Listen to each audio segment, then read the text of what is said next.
Tudo da Canção Nova em um só lugar. Canção Nova Play.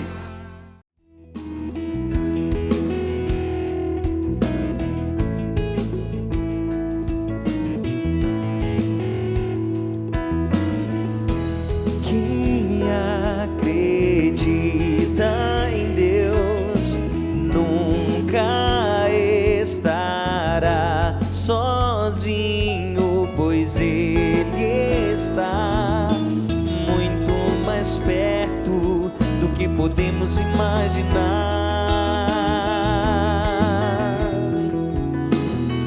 Pra que buscar em pessoas, lugares, o que só Deus pode te dar? Um amor de verdade. Deus nunca te deixará sozinho. Ele te ouve. Deus escuta a sua voz.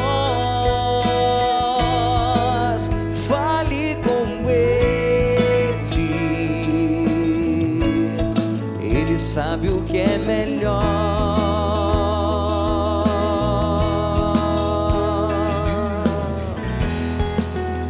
Começando o programa PHN aqui na TV Canção Nova, nessa noite maravilhosa, musical, de testemunho, de presença de Deus, de conversão, de mudança de vida. Tudo isso é PHN, e assim a gente começa com esse ministério maravilhoso. A nossa banda PHN aqui hoje: Xícara na bateria, Carlos Toco no contrabaixo, Rinaldo Rosa na guitarra e o Cleuber no teclado, na certeza de que Deus escuta as nossas vozes. Eu quero dizer pra você e cantar isso: pra que buscar em pessoas, lugares, ó. Pra que buscar em pessoas, lugares, o que só Deus pode te dar? Um amor de verdade. Deus nunca te deixará sozinho. É pra você essa, ó. Ele te ouve. Deus escuta a sua voz. Fale com Ele. Ele sabe o que é melhor. Ele te ouve. Deus escuta a sua voz. Fale com Ele. Ele sabe o que é melhor.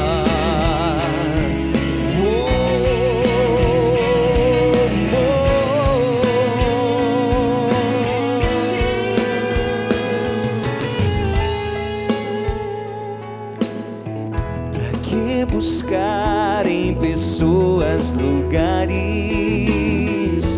o que só Deus pode te dar? Um amor de verdade. Deus nunca te deixará sozinho. Ele te ouve. Deus escuta a sua voz. Fale com Ele. Ele sabe o que é melhor. Ele te ouve. Deus escuta a sua voz. Fale com Ele sabe o que é melhor. E porque Ele sabe que é melhor, você está aqui na TV Canção Nova acompanhando esse PHN. Muito bem-vindo, muito bem-vinda. Obrigado aí, meus irmãos, por começarmos assim, declarando que esse Deus é esse amor de verdade, aquele que nós buscamos, que nós ansiamos, aquele que sacia essa nossa sede. PHN é esse momento também de conversão, de mudança de vida, de conhecer uma nova história, e por isso eu sempre venho muito bem acompanhado aqui com ele, que está em todos os programas. Então, na verdade, eu que sou o convidado aqui para apresentar, porque quem comanda aqui é ele. Fael, é nós, estamos juntos. E aí, Tiagão? Beleza? É isso aí, cara. Boa noite. Estava com saudade de você aqui, meu consagrado. Obrigado. Poxa vida, estava fazendo falta aqui. Muito boa noite a você que nos acompanha aí diretamente da sua casa. E, Tiago, essa música tem muito a ver com o programa e o estilo de vida PHN. Quem acredita em Deus nunca está sozinho, nunca estará sozinho. Então eu convido você que está aí na sua casa a ficar aqui conosco e conhecer um pouco mais esse testemunho que pode te deixar um pouco mais próximo de Deus. É isso aí, o PHN, esse programa também, mais do que um programa, ele é uma opção de vida, de uma conversão, de se aproximar ainda mais de Deus. Por isso, você acredita em Deus? Tem fé? Então você está no lugar certo, porque aqui, com esse testemunho e com esse momento que nós vamos viver juntos, também a sua vida pode ser transformada. Mas aí, Fael, quem vem aqui hoje, que testemunho que a gente vai ouvir? Aliás, deixa eu te dar uma informação, porque aí nos bastidores, enquanto eu conversava com o nosso convidado, fique à vontade. ele disse assim para mim que, inclusive, ele é de Minas Gerais. Então, se tem mineiro aí acompanhando... Olha só, trouxe um bom queijo pra gente. Olha a declaração que ele fez, Fael. Não trouxe, mas poderia. Na minha cidade, existe o melhor pão de queijo do universo. Foi isso Ó, que ele louco, falou. meu! Então, se você é de Minas, a sua cidade, eu não sei qual é, mas depois a gente vai deixar aqui o contato dele. Se você tem um pão de queijo melhor do que o da cidade dele, você vai entrar em contato com ele e vai dizer: o meu pão de queijo é o melhor, e a gente pode até fazer uma competição de pão de queijo aqui no Não, PHN. melhor ainda, não entre em contato com ele, entre em contato conosco para que a gente deguste o pão de queijo Pronto. e a gente faz a avaliação. Vai né? virar outro programa, mas Pronto, tudo certo, vira é outro, degustação. né? Fael, quem vem aí então partilhar Então, com como a gente? você já bem disse, o nosso convidado de hoje, ele é mineiro, diretamente de Passos, Minas Gerais. Ele teve um problema sério com álcool, né? Conseguiu aí superar. E ó, fica de lição para nós aí, Tomé. Graças a um acidente de moto, nós que somos motoqueiros, ele teve um outro rumo para a vida dele. E ele veio aqui hoje testemunhar essa história de vida e essa mudança. Eu chamo aqui agora meu irmão Matheus Prudêncio. Bem-vindo, Matheus!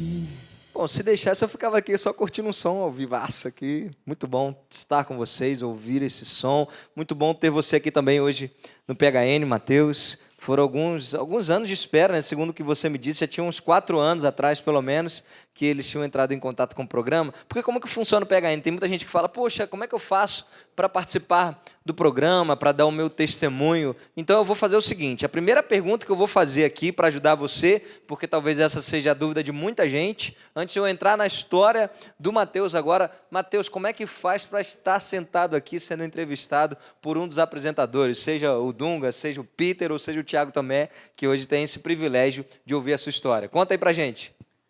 Na verdade, foi através de uma ousadia de alguns amigos, né? Na verdade, meu cunhado, na época ele escreveu o e-mail, mandou, e eu nunca imaginava, né? Eu vi uma das entrevistas aqui do Frei Gilson um tempo atrás, e ele falou que nunca imaginaria que o dia estaria aqui, né? Muito menos eu, lá da minha cidade, né? Mas com a graça de Deus nós estamos aqui hoje, com a graça de Deus. Legal, o endereço, Fael, pra galera mandar o e-mail, então, participar aqui do PHN. Manda aí pra galera. Hoje vai contar aqui pra gente, mande um e-mail phn@cançãonova.com.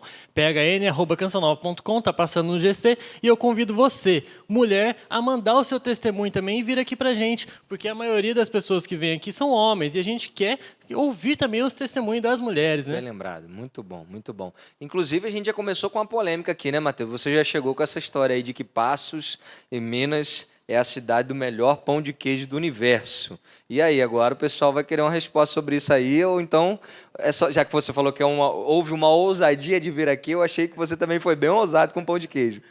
Sim, sim. Na verdade, diante de todos os lugares que eu já fui, né? Já tive a experiência de ir para o sul do Brasil, mas o pão de queijo realmente de Passos é o melhor do universo.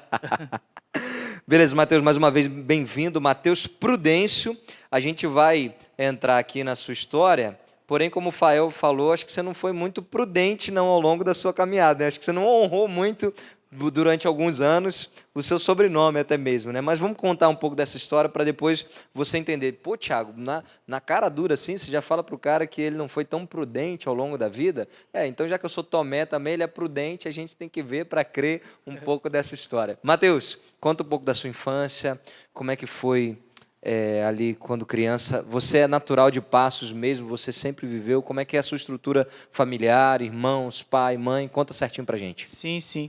Bem, eu nasci em Passos, sou da cidade de Passos. Quem nasce em Passos é? Passense. Passense. Eu sou da cidade de Passos. Desde a minha infância, dos meus 0 aos 5 anos, eu morei na cidade de Passos mesmo. Mas devido ao trabalho do meu pai, ele sempre trabalhou em zona rural, ele trabalha numa usina açucareira, que trabalha com cana. Então, aos meus 5 anos, a gente mudou para esse lugar e eu fiquei dos meus 5 até os meus 15 anos. A minha infância foi uma infância muito tranquila, uma infância, assim, se por sinal, uma infância muito acompanhada pelos meus pais, uma educação cristã, eu tive isso desde pequeno. Na minha casa, ao longo do tempo também, a gente foi tendo algumas diversidades de religião, né? Mas eu fui criado dentro deste contexto cristão, desde pequeno. Me recordo que aos meus 5 anos, quando eu mudei para este lugar, né, que eu fiquei até os meus 15 anos, era espécie de um vilarejo que tinha vilas, né? Então era uma pequena cidade, ali era uma pequena comunidade. E lá eu vivi a minha catequese, minha mãe me levou desde de sempre. Era uma época muito difícil, em questão de distância, logística. Eu lembro que muitas das vezes a minha mãe até andava 4, 5 quilômetros para me levar para me fazer o catecismo. Então, graças a Deus, disso eu não tenho que reclamar. Minha infância, a minha vida, né, dos meus 0 aos 5 anos, fui muito amado, sou muito amado pelos meus pais. Inclusive, né, hoje eu devo muito a eles, né, essa regressão de vida, essa mudança de vida, porque a estrutura familiar ela significa muito na vida de um homem. Na minha, eu estou aqui hoje, de fato, pelos meus pais, porque são pessoas simples, do interior, não tiveram tanta oportunidade de estudo, mas me levaram a um Deus que eu vejo que é realmente o mais importante para o ser humano.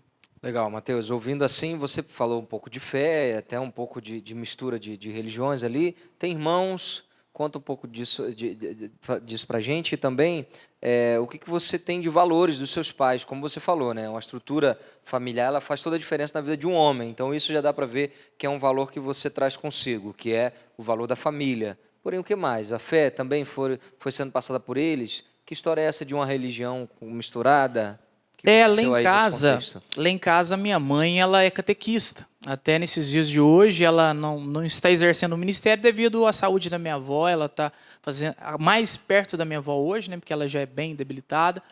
Mas a minha mãe e o meu pai ao longo do tempo, eu tinha mais ou menos uns 10, 8 anos de idade, não me recordo quando. O meu pai ele entrou numa igreja evangélica, ele foi para uma igreja protestante, e ali ele fez aquele processo todo, né? Até hoje ele é evangélico, hoje ele tem até um ministério, ele é pastor de uma igreja. Então, dentro da minha casa, do ano de 96, mais ou menos, até este exato momento, essa diversidade, quando eu falo, é a questão do catolicismo, né? E meu pai, hoje, ele é protestante, ultimamente, devido ao trabalho e tudo mais, ele até um pouco afastado do ministério, mas ele hoje exerce essa função. Você tem irmãos? Tenho sim. Lá em casa eu sou mais velho. Dos prudentes, né? Eu sou mais velho. Eu tenho 31 anos de idade. Tenho o meu irmão, né? O do meio, que está hoje com 27 anos. Tenho o meu irmão mais novo hoje, que está com 21 anos de idade. Então, a gente tem 2 irmãos. Só homem, então? Só homem. E sua mãe só homem. Nessa galera toda aí. Ela, coitada, né? A guerreirona lá. A guerreira, Santa Cenídia. Que legal. O Fael já começou apresentando você, dizendo que você trouxe uma história de álcool, então, ao longo da sua vida aí. Em que momento entrou o álcool na sua vida? Foi por causa das amizades? Foi porque talvez você tinha visto antes do seu pai, talvez, ir para uma igreja evangélica bebendo? Você já tinha isso dentro da sua casa? Ou em que momento isso aconteceu para você? Tiago, eu fui fazendo um filtro Retrospectiva aí, da minha vida em si, né, quando o convite surgiu. Na minha família, a gente tem histórico com o álcool, né? Então, é algo que foi um trauma na minha família e até hoje ainda é um trauma. É algo que eu vejo assim, que a minha mãe luta muito com isso. No começo eu não entendia, mas hoje eu entendo claramente. Tanto a parte materna da minha mãe, a parte paterna, a gente teve, infelizmente, vários históricos, né, envolvidos com álcool. E eu conheci o álcool com os meus 15 anos de idade. Mas antes um pouco, né, quando na minha infância, nesse período que eu morava nessa zona rural, eu não tinha contato com esse tipo de coisa, porque foi uma infância muito gostosa. Hoje as crianças com 5, 6 anos, né, já tem tablet, já tem... Inclusive a minha sobrinha, eu tenho uma sobrinha, a filha do meu irmão mais novo, ela tem mais facilidade às vezes que mexer com o celular que eu próprio, né? Mas na minha infância eu brinquei de carrinho, eu lembro até hoje, até os meus 12, 13 anos de idade. Então isso onde eu morava isso era muito normal. Jogava bola, sempre gostei, né, disso. Mas quando a gente veio para a cidade, desde sempre eu sou muito tímido. Com o tempo a gente vai usando ferramentas, né, para driblar isso, mas eu sou muito tímido, até pelo ministério em qual Deus foi nos chamando ao longo da caminhada. Mas quando eu voltei para a cidade, com os meus 14, 15 anos de idade, por curiosidade, primeiro começou eu e alguns meus primos, a gente saía, eu não podia fazer isso na frente da minha mãe, porque a minha mãe tem trauma de bebida. Portanto, na minha casa, vai ser muito difícil, pelo menos eu não lembro a última vez que eu vi alguma latinha de cerveja dentro da geladeira da minha casa, alguma coisa nessa direção de álcool, porque lá em casa realmente a gente não consome. Respeito, tem amigos hoje, né, que tem uma vida que gosta, tudo mais, mas é uma opção de vida nossa, Então, eu comecei naquela, sabe, bem devagar, bebendo geralmente dia de domingo, à noite, escondido, chegava em casa um pouco mais tarde, para a mãe não ver, nem sentir o cheiro, porque a minha mãe ela tem um estilo militar. Geralmente, às vezes, quando você chega em casa, ela dá uma olhada lá do portão, ela já sabe se já está tudo bem ou não, né? Então, bem disfarçadamente, eu comecei dessa forma. E, diante com os meus primos, e o tempo foi passando, eu comecei a me envolver com outras amizades. Não era aquele mesmo ciclo, tranquilo, porque eu comecei no sábado... Porque até então ainda estava em família ali, os primos tá tudo tranquilo. Tal. Então, sim, e era uma coisa para a gente, na época, muito normal. Na minha época, usar droga, fumar maconha, cheirar cocaína, era algo ainda um pouco meio fora da nossa realidade. Portanto, que eu lembro antigamente que os meninos, se falava de maconha na minha cidade, os meninos tinham que se esconder para fumar, né? Hoje, infelizmente, a gente vê isso ao ar livre, né? Mas naquela época a gente começou bem timidamente, tomando ali uma cerveja, ou às vezes alguma coisa que a gente comprava escondido, porque era de menor, né? E não pode, né? Diante do consumo de menor, então a gente tentava fazer algumas coisas ali, driblava de alguma forma para conseguir. Então eu comecei bem timidamente, mas o tempo foi passando e as amizades foram chegando. A amizade em si, ela influencia muito na vida de uma pessoa e principalmente de um jovem. Eu queria ser feliz. A minha meta era essa. Eu ligava a televisão e eu via um jovem feliz. Então eu queria ser feliz daquela forma.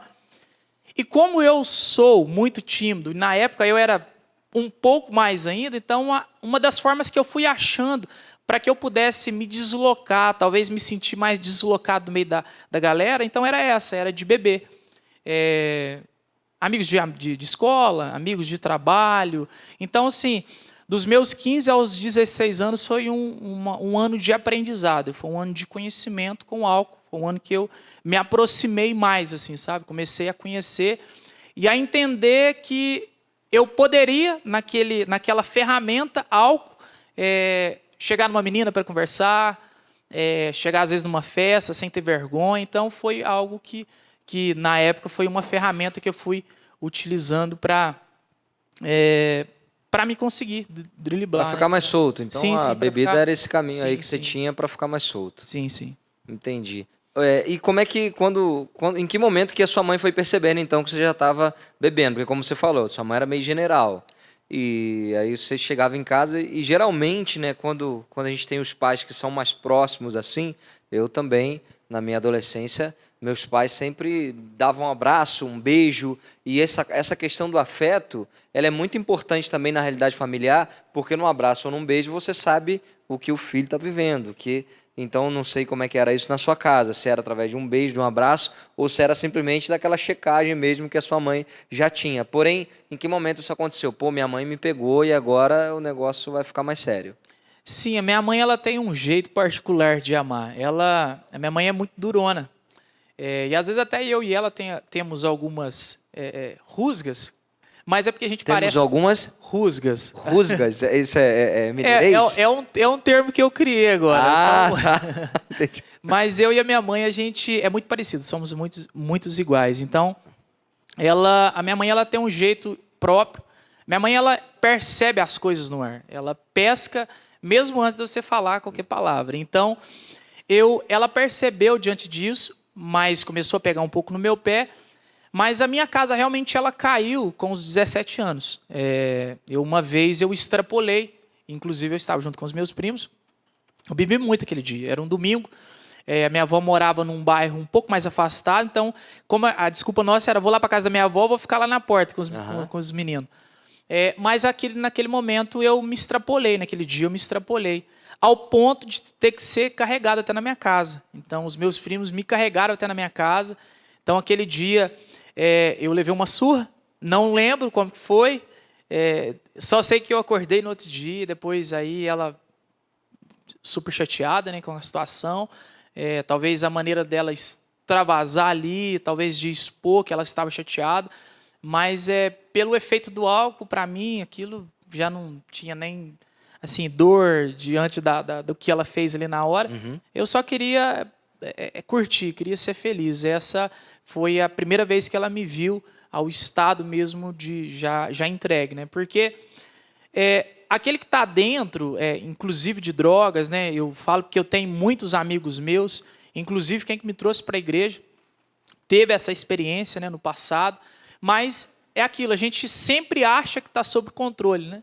A gente sempre acha que não, está tudo tranquilo, tô lidando com a situação, tá de boa, vou parar, a hora que eu quiser eu paro. A gente sempre fala isso. Uhum. Mas, infelizmente, aquela hora, eu já, mesmo inconscientemente disso, eu já tinha perdido o controle de toda a situação e eu já estava ali na beira do precipício, eu já estava começando a inclinar a minha vida ali para o precipício, já diante dessa situação. Aqui no PHN hoje, então, a gente conversa com Matheus Prudêncio, ele é de Passos, Minas Gerais, lugar do melhor pão de queijo do universo, segundo ele. E a gente vai chegar numa história do que o álcool fez na vida dele a ponto dele viver um acidente e você vai ver as consequências disso, ou melhor, vai ouvir as consequências disso ainda na vida dele, na realidade familiar. Isso acabou mudando um pouco da sua história, né? Com certeza a gente vai poder acompanhar. E aqui no PHN, então, você vive esse momento de rever a sua vida, de rever a sua história e de também mudar de vida. A gente sai agora para o intervalo, cantando essa com esse ministério maravilhoso. Rinaldo Rosa na guitarra, Carlos Tocco no contrabaixo, Cleobe no teclado e Xícara na bateria. Vamos juntos, a gente vai assim, ó. Guia-me, Senhor, pra onde lhe aprouver. Cala o meu querer pra ouvir o que Deus quer. Vá com a vela solto pelo mar. Vou pra onde o vento do Senhor levar. Guia-me, Senhor, pra onde lhe aprouver. Eu calo meu querer pra ouvir o que Deus quer. Vá com a vela solto pelo mar. Sim, Senhor, eu vou.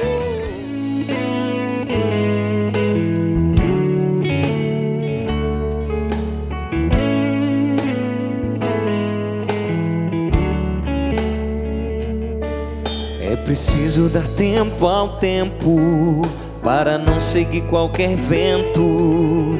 Os impulsos do coração podem nos enganar. És capaz de fazer tua história. Faz com Deus uma história nova. Perguntar para onde ir é melhor do que cair. Às vezes pra vencer é preciso perder e ter fé no melhor que há de vir, sem temer o sofrer. Deus tudo pode ver, deixa Ele orientar seu caminhar. De volta aqui na TV Canção Nova, programa PHN. E assim a gente volta cantando assim, tempo ao tempo. Presta atenção na letra, ó. É preciso dar tempo ao tempo para não seguir qualquer vento. Os impulsos do coração podem nos enganar. És capaz de fazer tua história. Faz com Deus uma história nova.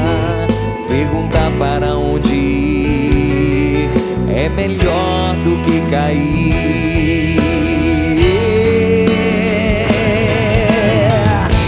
Às vezes pra vencer é preciso perder e ter fé no melhor que há de vir, sem temer o sofrer. Deus tudo pode ver, deixa Ele orientar seu caminhar.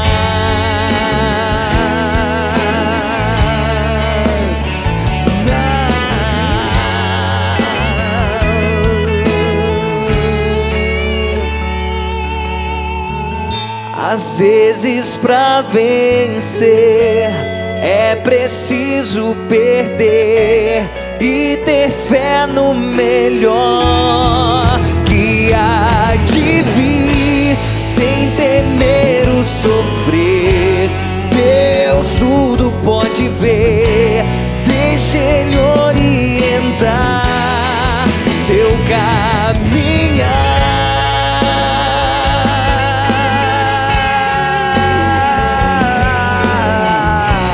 E ter fé no melhor que há de vir, sem temer o sofrer. Deus tudo pode ver, deixa Ele orientar seu caminhar.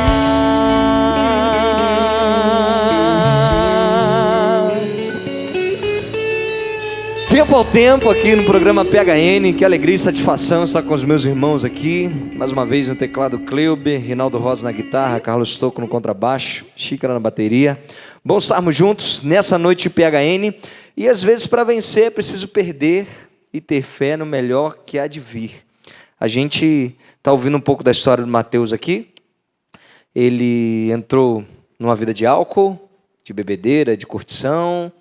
Depois, com a sua moto aí, a gente vai ouvir a história de um acidente que aconteceu. Mas, na verdade, a gente pode constatar que, às vezes, para vencer é preciso perder. Depois que você perdeu, né, irmão? Veio uma experiência de fé, uma experiência de conversão, de mudança de vida. Espera para ouvir essa história, porque antes eu vou falar com o Fael e depois a gente segue para que você possa acompanhar esse testemunho maravilhoso e talvez você se identifique com essa história e Deus esteja te convidando para um novo tempo na sua vida. Deixa Ele orientar seu caminhar, seus passos, tempo ao tempo. A gente não vai em qualquer evento, em qualquer impulso do coração, por isso que Deus nos atrai para que nós possamos viver um caminho novo com Ele. PHN, escolha de santidade. Fael, chega junto aí. Aliás, você já estava aqui o tempo todo. E é Olha sempre só, bom hein? te ter aqui. Já deu uma palestra aqui pra gente. Se você depois quiser comprar essa palestra do Thiago Tomé... Onde é que encontra? Onde é que encontra, Rafael? É loja.canção não, mentira, não vai encontrar, mas você pode encontrar a reprise desse programa no youtube.com/play Canção Nova. Tá Mas a gente chique, pode vai falar, por encontrar de exemplo, que qualquer esse jeito. clipe dessa canção, Tempo ao Tempo, a gente Também. gravou junto também, tá vendo? Isso, gravamos juntos, exatamente, gravamos juntos e você encontra no YouTube do Canção Nova, youtube.com/Canção Nova, o clipe Tempo ao Tempo do Thiago Tomé. Quase fomos atropelados na Quase rua, fomos foi? atropelados na Avenida Paulista, inclusive você foi por uma bicicleta, né? Tomei um tapa de um ciclista. Um rapaz foi, lá, a gente né? nem sabe dessas coisas. Tá É, tudo os bonito bastidores tinha que ter uma equipe só para fazer os bastidores, né? Pra gente poder contar essas histórias. Mas, falando em clipe, eu vou trazer um outro clipe aqui em homenagem ao nosso grande baixista que hoje aqui está. Só porque ele veio aqui, eu vou mostrar esse clipe. Faço questão de hoje passar o clipe aqui, todos os motivos do amor e adoração. Então você quer ficar ligadinho nesse clipe, olha aí que depois eu vou mostrar para você onde você vai encontrar o clipe completo.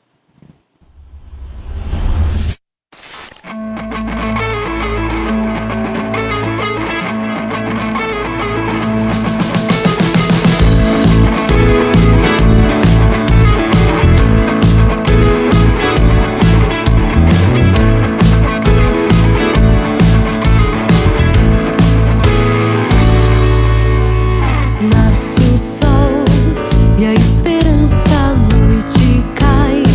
Renova o dia desde a aurora entardecer. Eu cantarei tua glória. Teu olhar me acompanha, teu amor é meu abrigo. Tenho todos os motivos pra te dar o meu louvor.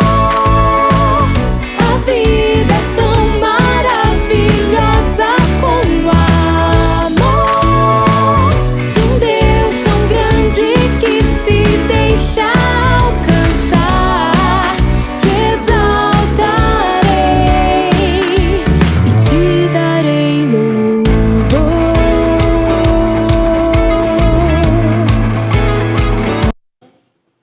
É isso aí, tá vendo só todos os motivos. Meu grande irmão Toco está ali nesse clipe fazendo contrabaixo. Espero que ele tenha gostado do resultado, até porque se gostou ou não gostou já foi, né? Já tá no ar. Mas você pode encontrar esse clipe no YouTube do Música Canção Nova. Acessa lá youtube.com/Música Canção Nova. Todos os conteúdos musicais e todas as novidades estão lá. Então acessa lá que você vai encontrar muitas novidades por lá. E, na verdade, você tem todos os motivos também para divulgar esse clipe, né? Todos os motivos, Porque né? foi Porque você né, que eu filmou, dirigi esse editou. clipe, né? Tem Exatamente. todos os motivos Por também. isso que eu espero que ele tenha gostado, né? Então, Tomé, dando continuidade, queria também falar um pouquinho deste livro aqui. Este livro que é o livro A Oração Move o Céu. Esse livro que fala um pouquinho da realidade de hoje em dia, que muitos dias, em muitos momentos da nossa vida, a gente acaba deixando a oração um pouco de lado, né? Pela rotina do nosso trabalho, faculdade, escola. Hoje a vida está muito corrida. Diante de algumas certas circunstâncias, a gente acaba deixando Deus um pouquinho de lado e a vida de oração. Mas esse livro quer mostrar para você que quando você reza e quando você põe a oração em prática na sua vida, você vai descobrir que ela transforma a sua vida, não só a sua, mas de todos que estão à sua volta. Então, falei do livro, mas agora você ficou curioso para comprar. Eu não vou falar onde que você vai comprar. Pera aí, não, fica aqui.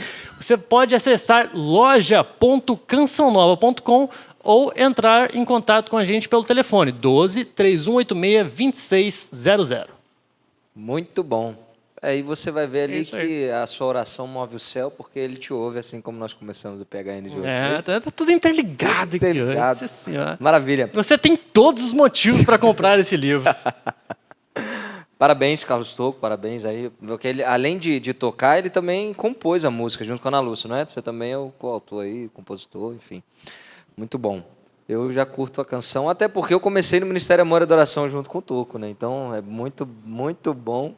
Muito bom lembrar. Inclusive, pão e vinho te apresentamos neste altar como sinal. Essa música é do Carlos Toco e minha. A gente estava rezando, vamos compor, né, mano? Vamos compor, e aí rolou esse ofertório que com certeza é um dos mais tocados nas celebrações eucarísticas e é bom ter essa história junto, viu, mano? Uma honra estarmos juntos aqui. Mas vamos de Mateus agora, Mateus Prudêncio, lembrando um pouco da sua história. Mateus, a gente saiu do primeiro bloco, a gente saiu no intervalo, dizendo que você ficou, então, um pouco mais ousado depois do tempo de bebida. Aquele cara mais tímido, a ponto de até você começar a beber dentro da sua casa e a sua mãe tinha que tolerar ou aceitar isso? Foi assim? Não, dentro da minha casa, propriamente não. Porque minha mãe até hoje ela não aceita. Até hoje ela não aceita. É algo que ela não suporta. Mas, às vezes, né, e principalmente dessa primeira vez que ela me descobriu, isso ficou algo muito difícil. Ela só descobriu que você bebia quando você chegou esse dia, caidaço em casa, pelos seus amigos. Esse dia, realmente, já não tinha jeito mais de esconder. Realmente, eu já estava sem controle. Esse dia que esses meus primos me chegaram lá em casa, me levaram carregado, realmente eu já não tinha mais nem controle. Então, você bebia todo dia? Essa questão de não ter controle não. Foi o quê? Eu era só, eu bebia já de curtição, mas eu não tinha limite bebendo, é isso? Nessa fase eu já estava bebendo já ao final de semana. Geralmente eu bebia de domingo, à noitezinha ali, eu ia para casa da minha avó, descia lá para casa da minha avó.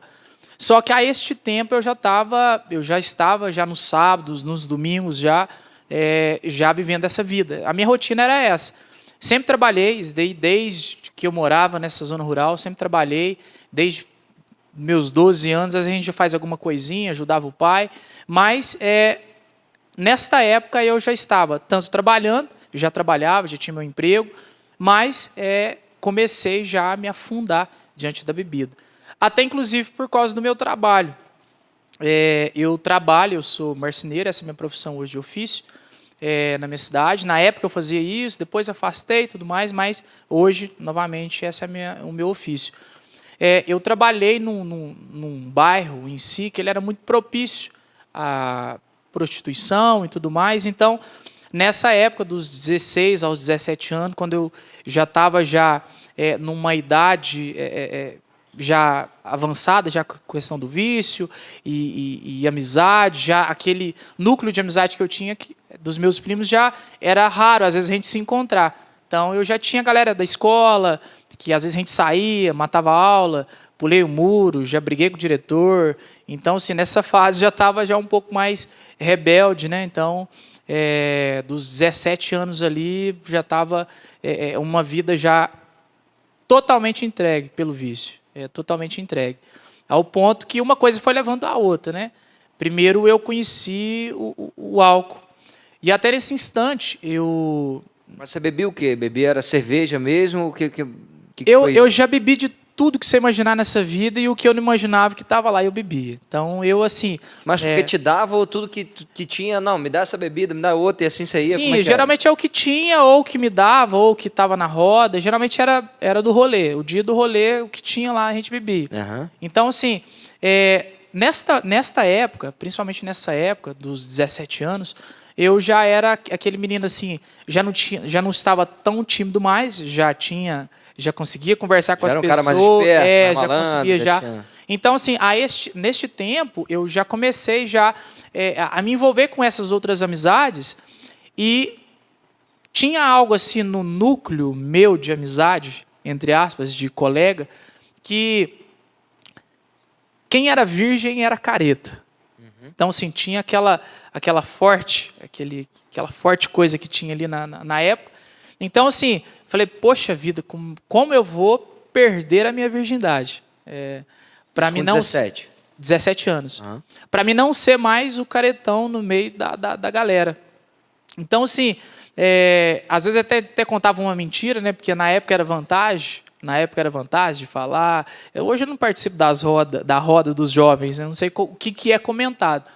Mas na minha época era assim. Então, eu aos 17 anos, num dia que eu estava muito bêbado, saí com outro amigo meu, a gente foi para um prostíbulo, e ali, naquele dia, eu estava decidido a perder a minha virgindade. Então, foi... para você entender, uma coisa foi levando a outra. Então, nesta fase da minha vida, eu já estava conhecendo um outro lado. Já não era aquele Mateus que bebia socialmente, às vezes, né? Que na minha cabeça, a hora que eu quiser, eu paro. Mas nessa fase, eu já estava vivendo uma vida de prostituição, começando uma vida de prostituição e uma vida de loucura. Porque a partir desta hora, aí sim, aí sim o bicho começou a pegar e a minha vida ela já estava chegando num ponto que eu dormia, às vezes, saía de casa dia de sábado e voltava, às vezes, no domingo, às vezes chegava na sexta e voltava só no domingo em casa, ao ponto, às vezes, de dormir no lugar e, de repente, acordar e não saber nem onde que está. Então, aconteceu isso várias vezes comigo, isso aconteceu várias vezes. Então, nesse ponto, eu já estava começando já realmente a me envolver com outras coisas, sabe? Outras coisas. E isso, consequentemente, veio as amizades da galera que gostava da droga. Graças a Deus, eu nunca tive não tive oportunidade tive a oportunidade de usar, mas não quis. Eu fumei maconha uma vez na minha vida. Eu não gostei, porque a maconha me deixou muito lesado no dia, eu fiquei meio esquisito, então eu não gostava. Então, assim, eu gostava da loucura, ficar ligadão. Então, assim, mais a turma que eu saí era a galera que gostava de droga.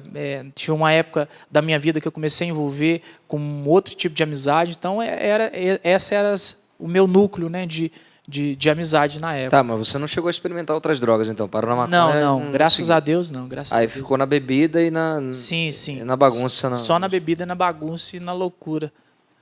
E você com 17 anos, você já tinha moto? Como é que é essa história de ser motoqueiro? Porque a gente também Então, está interessado nisso aí. A moto... Inclusive porque o Fael aqui é motoqueiro, cara. Entendi. Na verdade, eu gosto de moto até hoje. Eu gosto muito. Mas pela minha limitação física, hoje é impossível andar. Então, assim, vim dirigindo lá da minha cidade até aqui, com a graça de Deus. Mas moto eu gosto muito, mas infelizmente pela minha limitação Mas, física. Matheus, quem te olha não sabe de limitação física. Você não aparenta ter nenhuma limitação física. Fala, então, o que de fato aconteceu para a gente entender Sim. que limitação é essa, e que história de moto é essa, e que acidente é esse que a gente está falando desde a abertura do programa.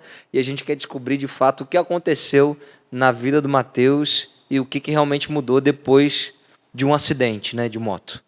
Então, aos 17 eu não andava de moto ainda, né? Por ser de menor e tudo mais.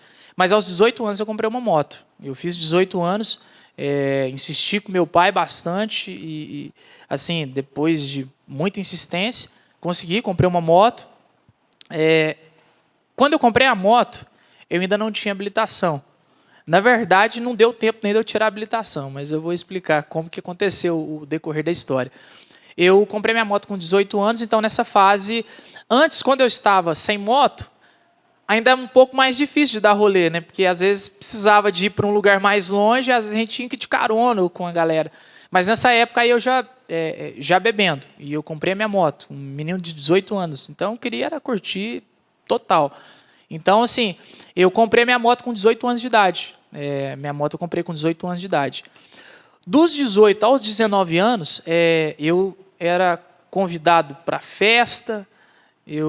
Na minha casa, na minha época tinha isso, né? Hoje é muito difícil. Na minha época tinha um telefone fixo, então, às vezes quando eu estava lá em casa, direto tocava. Ô, Matheus, onde você está? Então, assim, eu tinha muita amizade. Conheci bastante gente, mas muita gente. Hoje, no meio religioso, no meio da igreja, eu ainda conheço bastante.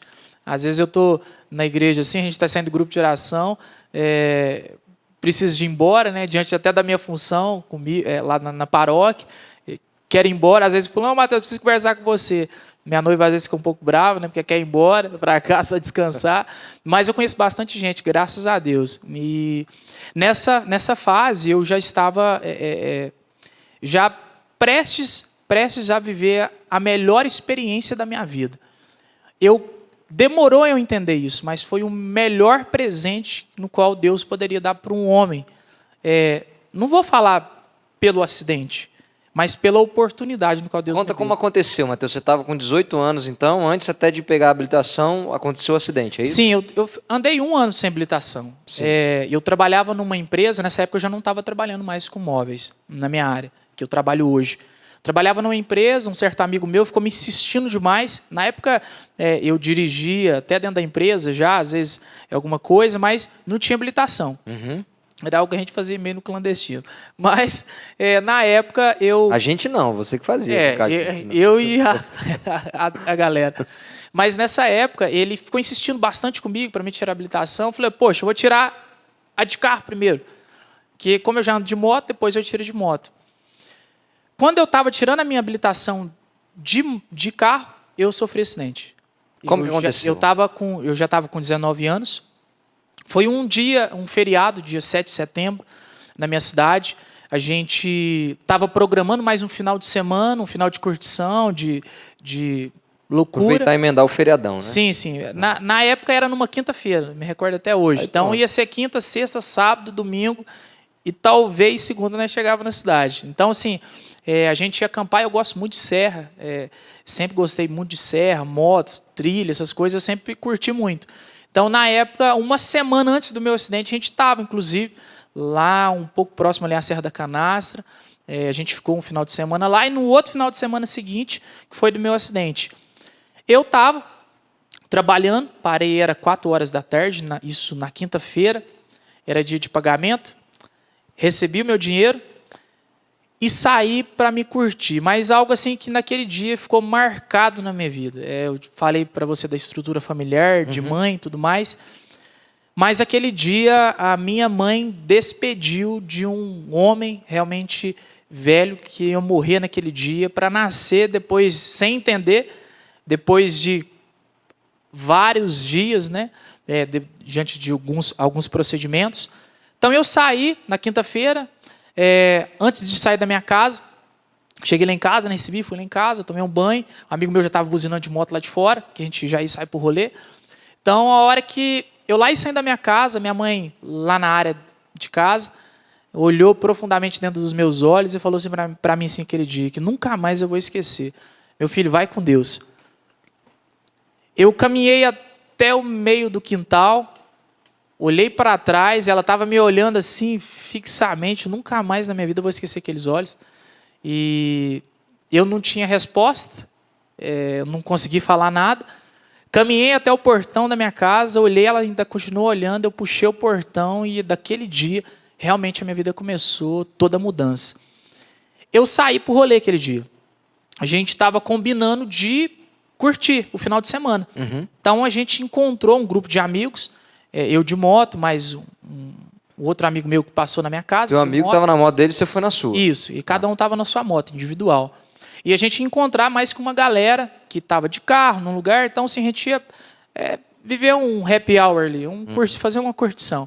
Mas depois daquela hora eu ia ter que ir embora, porque no dia a gente sai de madrugada, porque o percurso da minha cidade até onde a gente ia acampar era um pouco longe. Então, deu mais ou menos umas 10 horas da noite, eu falei, poxa, vamos embora. Falei para esse amigo meu, se eu já era louco, esse amigo meu, ele era ao quadrado, ele era um pouquinho mais do que eu.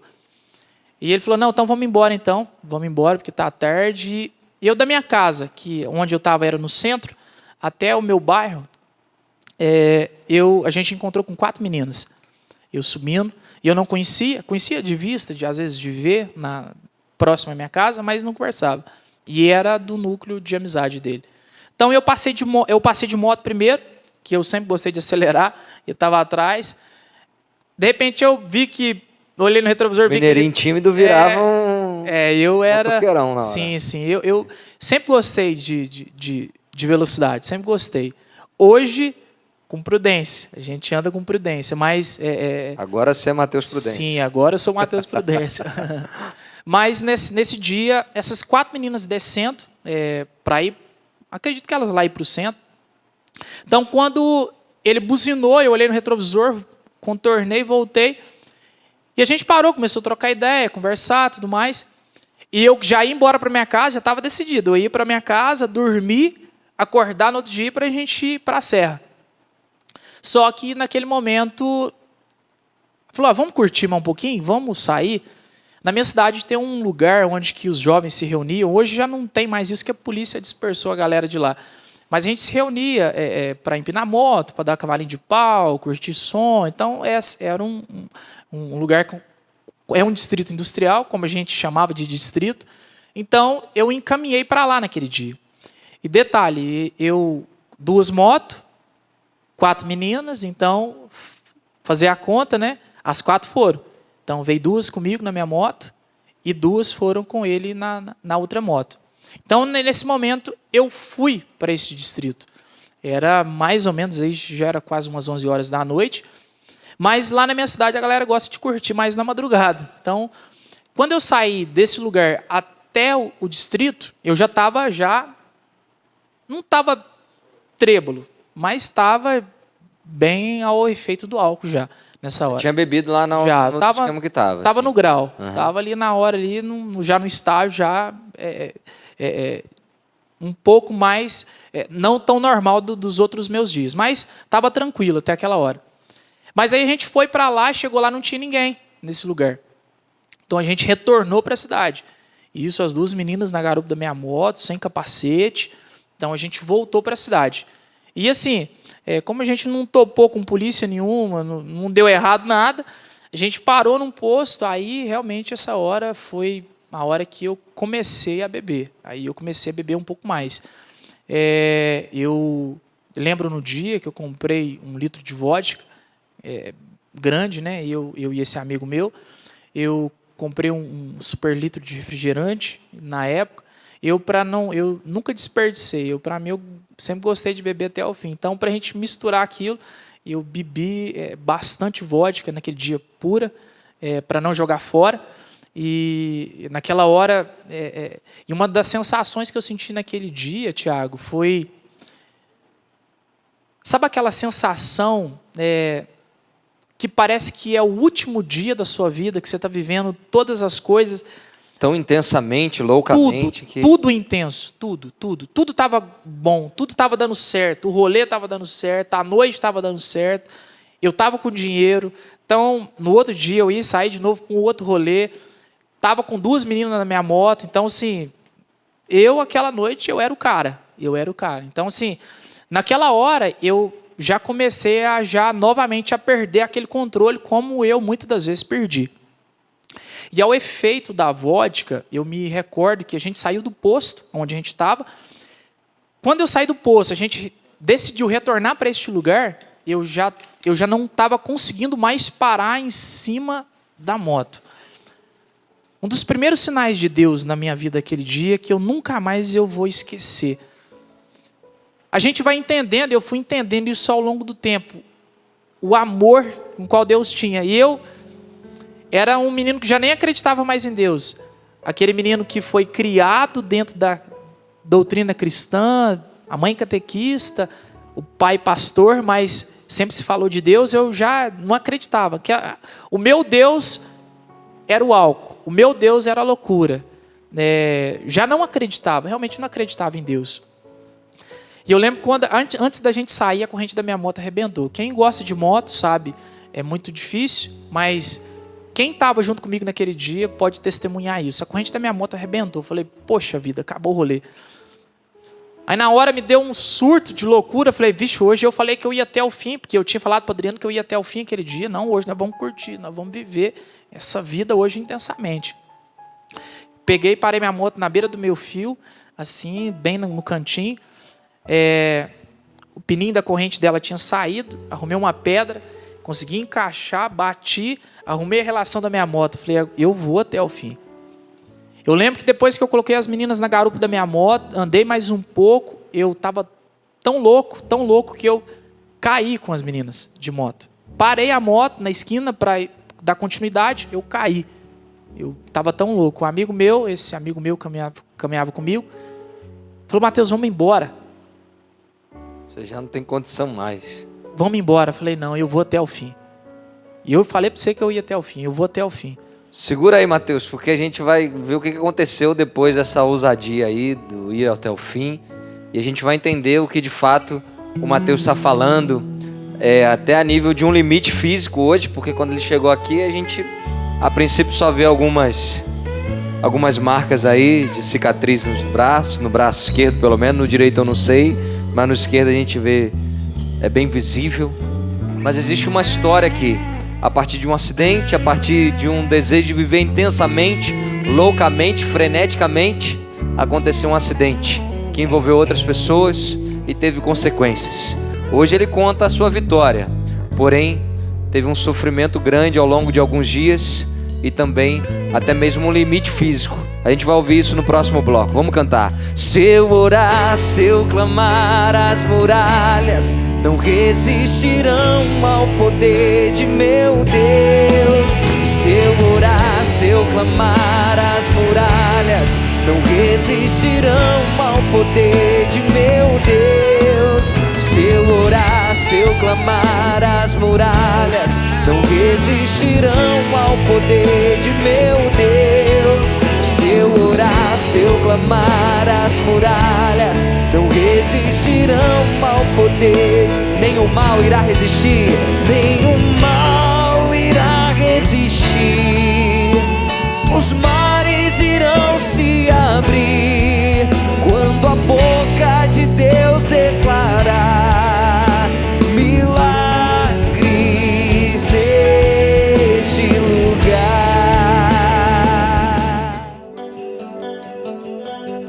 Ele quer te fazer feliz. Tem muitos planos e sonhos pra ti e pra mim. Basta confiar, saber esperar, Ele agirá.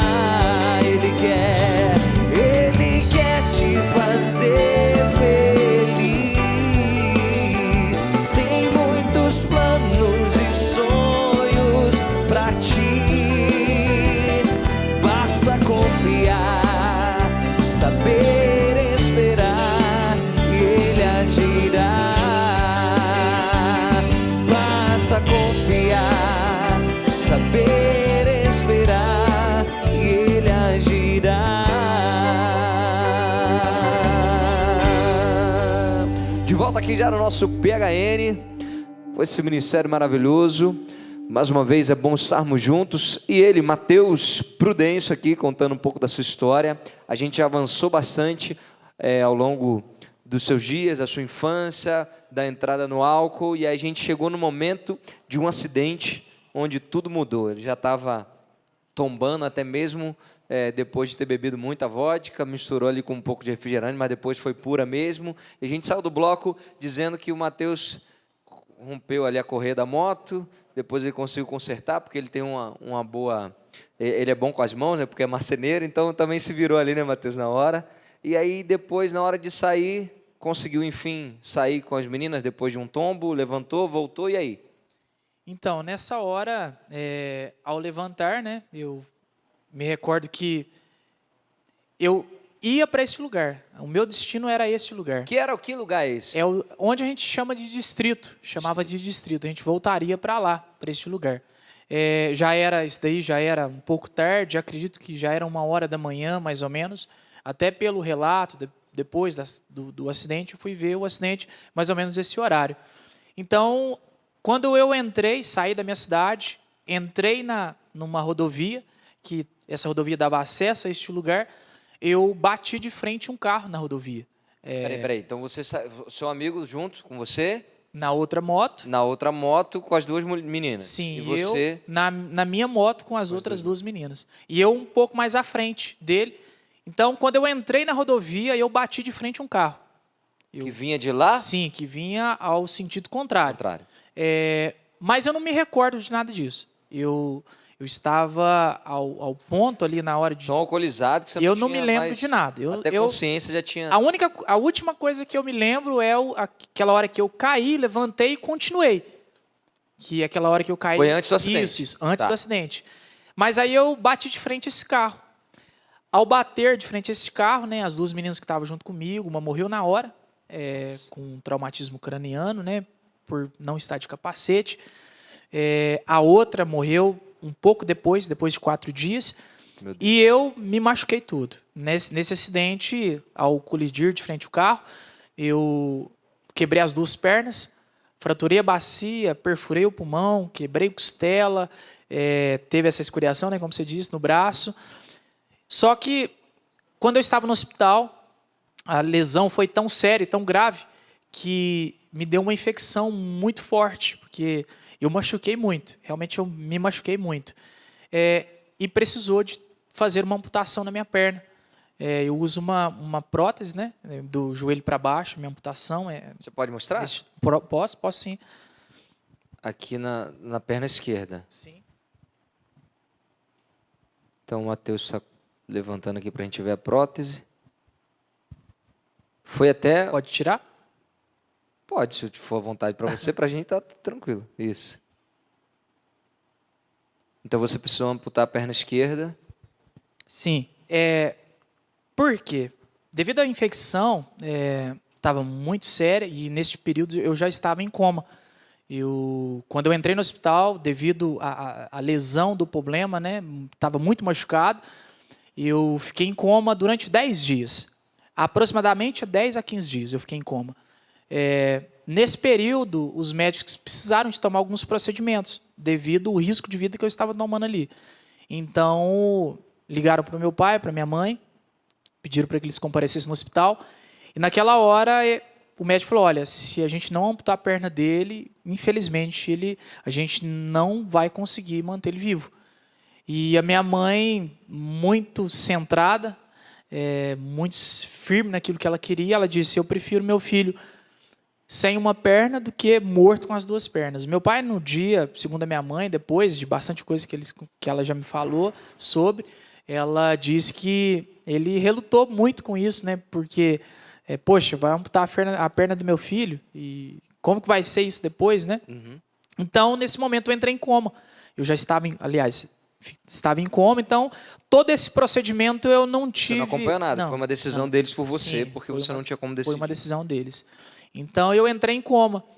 E o meu O meu processo de conversão, de mudança de vida, foi a este exato momento, Tiago. A este exato momento. Eu vivi um processo dentro do meu coma espiritual que, depois de muito tempo, caminhando na igreja, de direção espiritual, eu fui entendendo a dimensão de tudo aquilo que Deus tinha feito na minha vida. Portanto, que até aquele momento eu ainda não tinha realmente a minha ficha caído. Mas antes de chegar nesse momento da conversão, de entender Deus em tudo isso, como é que foi quando você voltou à consciência, você viu que você já estava sem uma parte da sua perna, e lidar com isso, e também quando você soube das mortes, porque, querendo ou não, a responsabilidade era sua sobre aquelas meninas que você conduzia ali. Como é que foi lidar com tudo isso? Até que, eu acredito que depois, num segundo momento, entrou a parte de Deus te curando de tudo isso e te conduzindo num novo momento. Porém, humanamente, assim, antes de entrar na parte espiritual mesmo, como é que você conseguiu lidar com isso aí? Poxa, perdi parte da minha perna, eu agora tenho uma deficiência física, um limite físico, e também por minha responsabilidade, porque eu exagerei mesmo, 2 vidas foram ceifadas, ou você perdeu até... Aquelas famílias também ficaram comprometidas com isso. Como é que foi lidar com isso? Primeiro, humanamente mesmo. Tiago, foi assim, confesso que ao longo do tempo foi muito difícil. Até hoje é difícil. Eu tive a oportunidade, um tempo atrás, de topar com um familiar da vítima. Então é muito difícil você ter que olhar. E ela nem sabia, porque eu estava no hospital, e ela viu que eu tinha uma deficiência. E a gente conversando, de repente, eu descobri que ela era familiar de uma das vítimas que estava no dia comigo. Mas, quando eu descobri, meu pai que me contou. Porque eu fiquei sedado durante aproximadamente 15 dias, acordei, ainda fiquei alguns dias ainda sem entender que, poxa, eu estou andando numa moto. De repente, apagou tudo, porque eu não lembro como foi o acidente, eu não lembro como foi minha batida, só sei o que me contou, só sei o que me contaram. Mas eu acordei confuso, diante de tudo aquilo que eu já tinha vivido durante o meu coma. Então, quando meu pai me disse, falou, Matheus, você sofreu um acidente de moto, as duas meninas faleceram, e a gente precisou de tomar uma decisão de amputar a sua perna. Só que, como eu estava deitado numa cama de UTI, eu não conseguia ainda ver a dimensão, porque eu não sentia dor nenhuma. Estava sedado também. Sedado, diante de efeito de medicamento. Quando eu saí, né, daquela parte de UTI, o risco de vida já não tinha mais, eu fui para o quarto, aí que as coisas começaram a vir, né? Aí eu fui perguntando ao meu pai o que tinha acontecido com as meninas, como que foi. E como eu não tinha a amizade, não conhecia, assim, não era do meu núcleo de amizade na época, foi algo assim muito complicado, porque imagine só, a responsabilidade que eu teria a partir da hora ali, com pessoas até que eu não conhecia. Então, foi muito difícil na época de lidar com isso. Respondi na justiça, né? Porque eu precisei de responder na justiça o que aconteceu, tudo mais. Graças a Deus esse processo já está tudo já legal, mas foi algo assim bem complicado. Eu quis te perguntar isso, Matheus, porque assim, muita gente, depois de um acidente, ou depois da perda de alguém, ou até diante de uma responsabilidade como a que você tinha ali, a princípio, pilotando a moto, as pessoas não conseguem superar esse momento. Então, por isso que primeiro humanamente falando, e depois, é claro, entra toda a parte espiritual, e você hoje tem uma missão, você seguiu num caminho com Deus, de descoberta de como administrar isso também. Pode ficar à vontade, se quiser colocar de novo. Tranquilo. Mas até para que as pessoas vissem, porque quando você entra assim, inteirão... Parece normal. Não, mas você, é claro, é normal. Porém, como você falou, hoje eu não consigo mais pilotar uma moto, eu tenho alguns limites, então é interessante a gente poder visualizar isso. Porém, esse momento, depois que você superou isso, poxa, agora eu tenho esse limite físico, eu tenho que responder perante a justiça pelas vidas que se foram. Em que momento entrou Deus aí, porque você se viu, talvez agora realmente você precisasse mudar de vida, e como é que Deus chegou então até você? Por mais que você tivesse aquela caminhada de escola, ali, de catequese, de família, porém teve um encontro seu com Deus, pessoal. Como que foi esse encontro? Tiago, eu no meu coma, o jovem que tem a oportunidade, né, está assistindo, uma pessoa quando ela morre sem Deus, é uma vida muito vazia. E a igreja nos ensina isso, né? A gente lutar todos os dias para morrer na amizade com Deus. No meu coma, eu experimentei algo muito vazio, ruim. Portanto, que quando eu acordei deste coma, deste momento de coma, eu não entendi, porque um sonho, o que eu sonhei a noite passada, eu não me recordo. Eu sou muito ruim com isso, eu não consigo gravar. Mas eu lembro em detalhes tudo o que aconteceu durante esses 15 dias. Eu caminhava sobre um lugar, um vazio, e eu não entendia. Por quê? Porque eu estava na minha moto, eu estava andando na minha moto, de repente eu estou neste lugar e eu caminhava, passava por lugares, de repente eu me deparava algo que era muito assustador para mim na época, nesse período de coma, que eu me via numa maca deitado, e de repente essa maca descia sobre uma ladeira muito forte, e eu não conseguia falar, não conseguia fazer nada, e eu só estava como uma pessoa ali participando daquilo sem poder participar de nada, sem fazer nada. Então, essa maca descia uma descida muito forte, e ela chegava lá embaixo, ela batia numa parede e voltava, e eu vivia aquilo, imagina. Aquilo para mim era muito real, eu estava vivendo aquilo. Aquilo estava acontecendo comigo, e eu não entendia o que estava acontecendo. Então, teve alguns outros períodos também, espiritualmente dizendo, que uma das horas que eu me recordo muito claramente, eu tive um caminho que eu fiz, que eu andei sobre este lugar. Havia, aquele dia, 4 pessoas me conduzindo. Quem que era, Matheus? Eu não sei. Eu só sei que tinha 4 pessoas me conduzindo. E naquele meio onde eu estava, sujo, não sei se alguém já teve oportunidade, ou se você já teve oportunidade de ver uma mina subterrânea, era parecido com o ambiente daquele. Eu caminhava sobre aquele lugar, e eles diziam assim, as outras pessoas, seres que estavam lá, diziam, deixa ele aqui. E eu lembro que meu coração se tomava de um medo muito grande, muito forte, e eu não queria ficar ali naquela situação, eu não queria aquilo para mim, sem entender eu não queria. E eu lembro que essas 4 pessoas que me conduziram falavam, ainda não é a hora dele.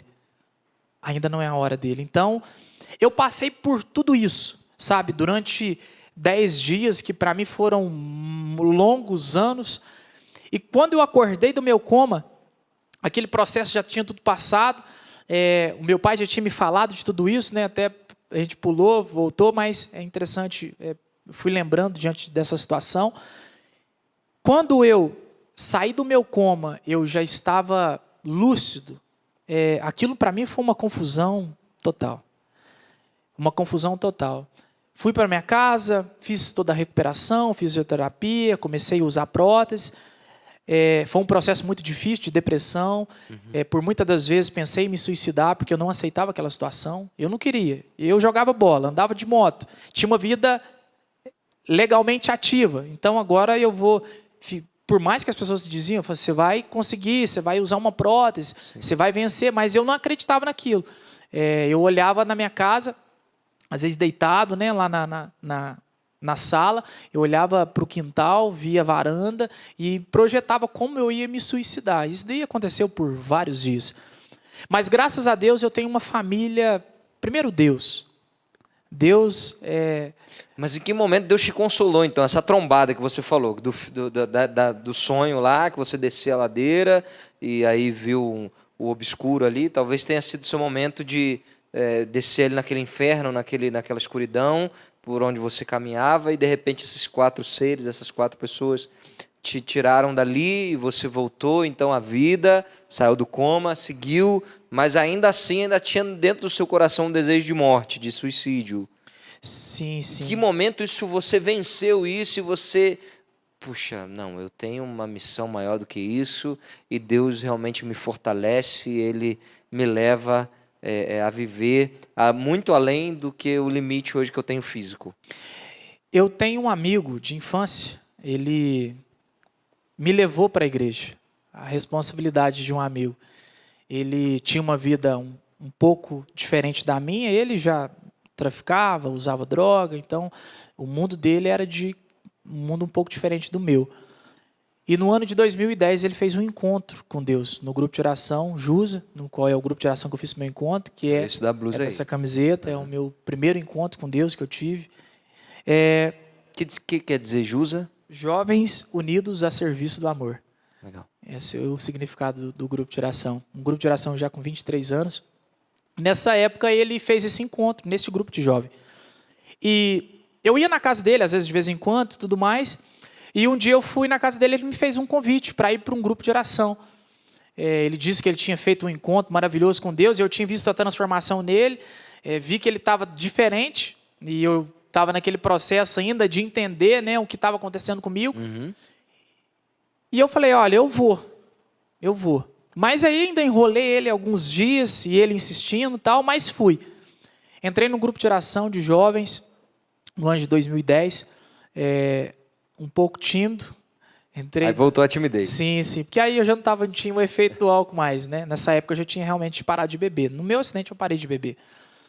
Entrei nesse grupo de oração, vi que Deus realmente era presente, estava presente, e ali realmente começou uma mudança de vida.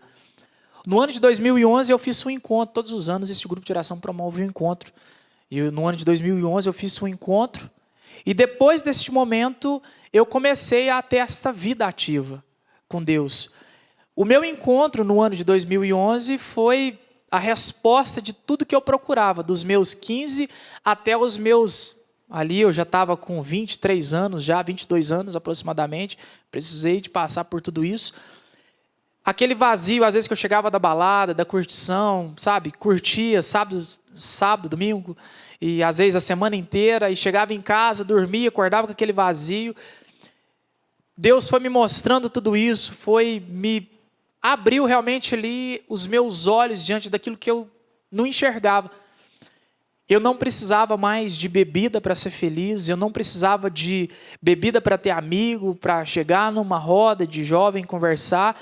Eu entendi que tinha jeito de ser feliz daquela forma, daquele jeito, daquele modo encantador do grupo de oração. Na época, né, eles têm um carisma próprio de amar, abraçar. E eu, assim... Acolher, né? Acolher, aquele jeito carismático de ser, né?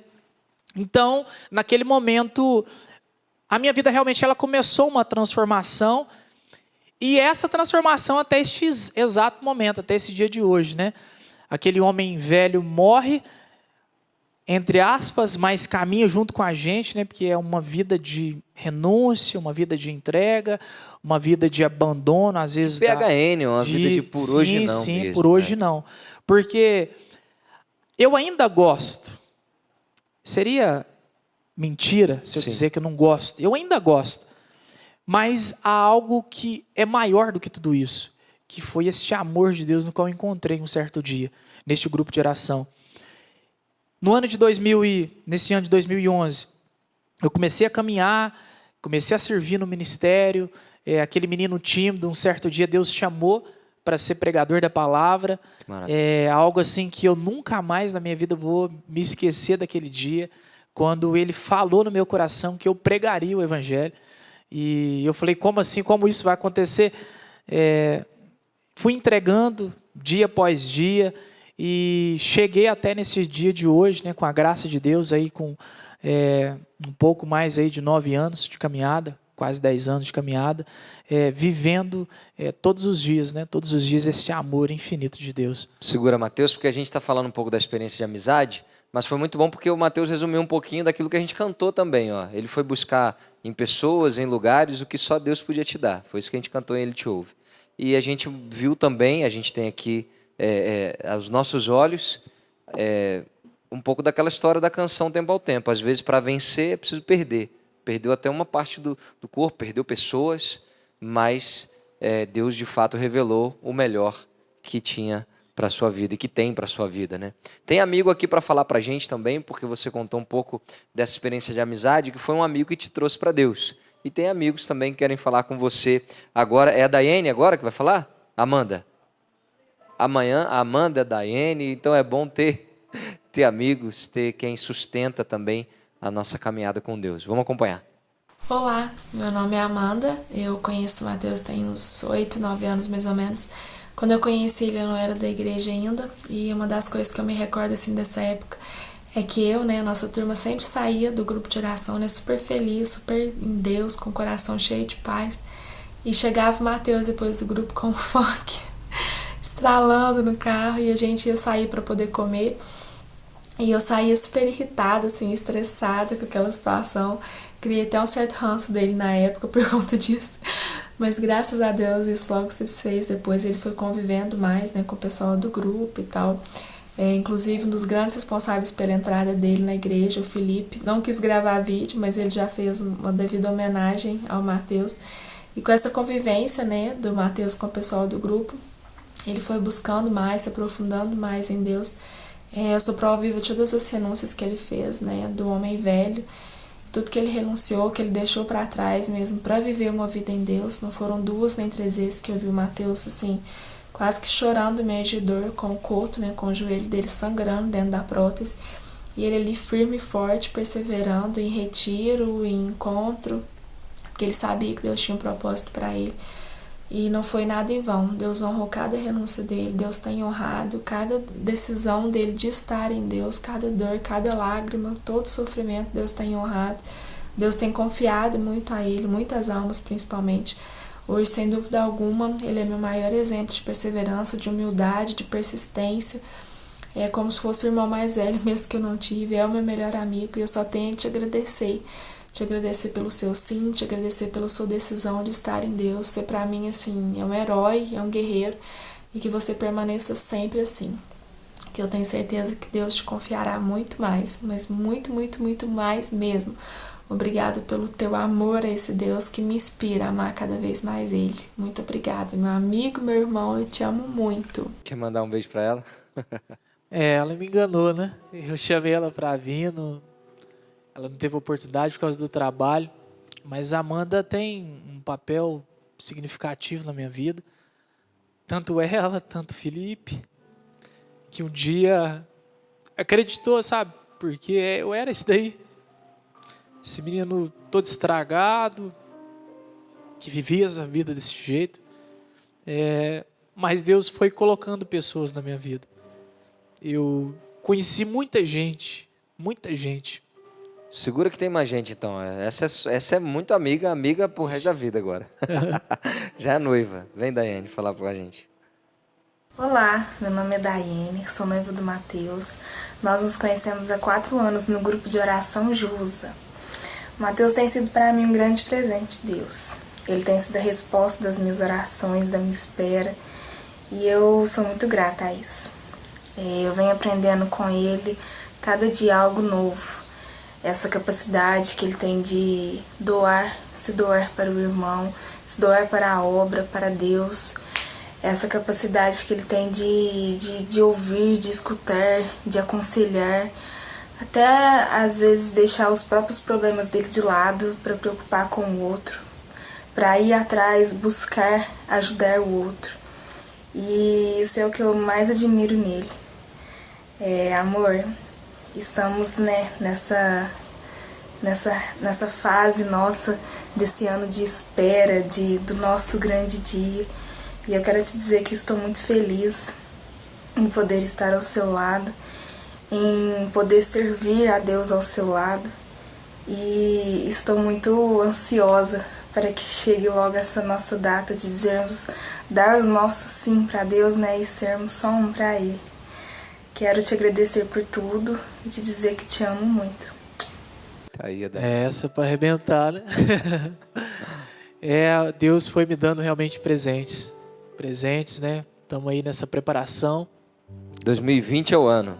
2020 é o nosso ano. Estamos preparando para esse sim, né, para Deus.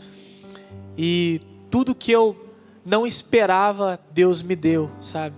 Me deu amigos, me deu uma noiva, minha futura esposa, familiares, né? A família dela, que, nossa, me acolhe como filho. A minha mãe, que, velho, sem palavras. Mas vale a pena muito ser de Deus, Thiago. Vale muito a pena. Até o último dia da minha vida nessa terra, eu lutarei, sabe, para viver tudo isso, para continuar vivendo tudo isso, sabe? E falando todo dia, por hoje não, sabe? Por hoje não. Eu sei que as tentações vão vir, coisas vão acontecer, mas eu sei que com Deus eu vou conseguir vencer tudo isso, e com essa galera aí que tá aí para me ajudar. Obrigado. Obrigado você, Matheus. Hoje com certeza o PHN encerra com um gostinho de quero mais. Para quem quiser te encontrar, Matheus, você como pregador da palavra de Deus, você como esse homem de um testemunho forte, passa rapidinho um contato pra gente. Como é que te acha nas redes sociais, pra gente encerrando o programa de hoje? Sim. Assim, pra me achar na minha paróquia, é só falar, na Diocese de Guaxupé, é só falar do Matheus Prudêncio, que eu acho que quase todo mundo conhece. Mas... Tem Instagram? Tem sim. O meu Facebook, Matheus Prudêncio, você vai ver lá. Instagram, Matheus Prudêncio. Matheus com TH. Isso, Matheus com TH. Prudêncio 16. Então você vai ver lá, tá lá o Matheus. O que precisar da gente, é como minha noiva disse, né? A gente tá aí para aconselhar, para levar a palavra de Deus. Essa é a minha missão e será por honra e glória de Deus até o último dia da minha vida. Obrigado, meu irmão. Deus abençoe sua missão, seu futuro.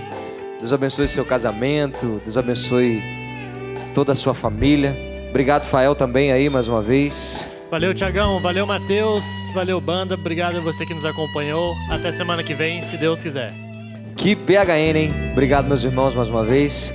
E a gente sai com essa confiança, com essa experiência de um Deus que abre os mares, que cura a nossa história e que nos levanta sempre, porque Ele é conosco. O Senhor é contigo. O Senhor fez desse homem um vitorioso e Ele faz também de você. Vamos juntos.